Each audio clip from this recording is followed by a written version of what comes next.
Bonjour, bienvenue dans Instant Stress. Aujourd'hui, je vous parle, je vous reparle d'autisme. En effet, dans un précédent Instant Stress, je vous avais parlé d'autisme. C'est quoi l'autisme? Comment on peut éventuellement le traiter? Il n'y a pas de traitement de l'autisme, mais comment on peut l'aborder? Et vous avez parlé d'un lien très important de ce trouble qui est le trouble du spectre de l'autisme. C'est l'axe cerveau-microbiote intestinal. Eh bien oui, il y a de nombreuses études qui montrent qu'une perturbation du microbiote intestinal est associée à de l'autisme ou à un lien fort avec l'autisme. Eh bien, il y a une nouvelle étude de 2025 qui est une continuité d'une étude américaine de 2019 qui montre que en fait, il y a un fort lien ici entre le microbiote intestinal et l'autisme.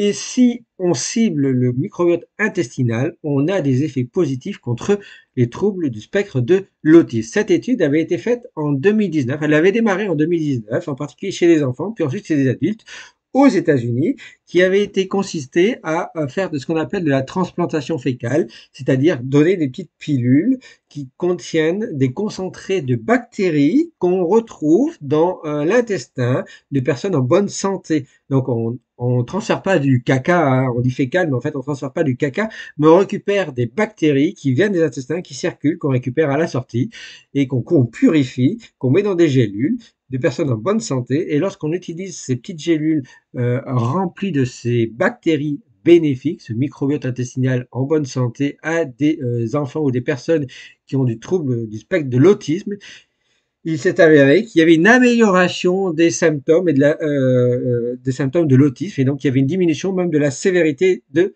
l'autisme.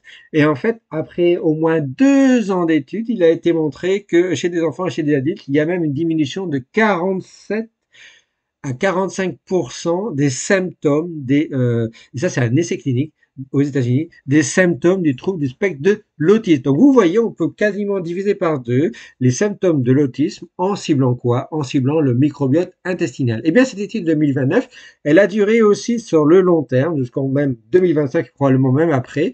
Et maintenant, elle est même glissée chez les adultes, pas que chez les enfants.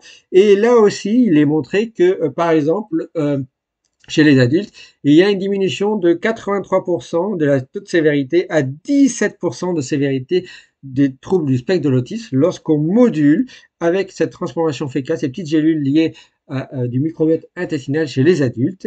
Et on a même une diminution de plus de 30% des symptômes majeurs ou modérés des troubles du spectre de l'autisme. Donc voilà, ça c'est une nouvelle étude qui montre, qui appuie fortement le lien entre le trouble du spectre de l'autisme et le microbiote intestinal et qu'un des prochains traitements serait en fait la modulation du microbiote intestinal qui est ce qu'on appelle en dysbiose au cours du trouble du spectre de l'autisme. Et donc la dysbiose, c'est une perturbation une perturbation du microbiote intestinal. Et donc, si on remet des bonnes bactéries dans ce microbiote intestinal, ces bonnes bactéries vont repeupler le microbiote intestinal, il se rééquilibre, il se remet entre guillemets en bonne santé, et ça joue jusqu'au trouble du spectre de l'autisme. Voilà, vous en savez un peu plus.